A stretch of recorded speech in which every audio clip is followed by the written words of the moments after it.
দেখ না বাবু, আমাদের বাগানের কলা গাছটা একদম উল্টে গেছে। হ্যাঁ মা, তাই তো দেখছি, পুরো কলার কাঁধিটাই তো ভেঙে গেছে।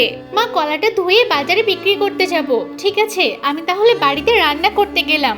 এখন এই কলাটাকে ধোবো। আরে, একটাও তো বালতি নেই, আগে বালতি নিয়ে আসি, তারপর কলা ধোবো। বাচ্চাটা কলাটা রেখে চলে গেল। এই কলাটা এখন আমি কুয়োতে ফেলে দেব। ওরা ভালো দামে বিক্রি করবে, সেটা আমি কখনোই হতে দেব না। এই আমি দিলাম ফেলে। আরে, কলার কাঠিটা কোথায় গেল? আমার মা আমাকে খুব বকাবকি করবে।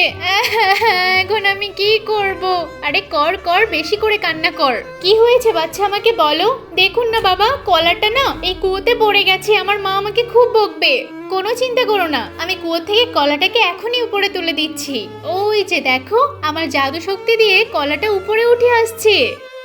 আরে সত্যিই তো চমৎকার বাবা। এই নাও, তোমার কলা উপরে এসে গেছে।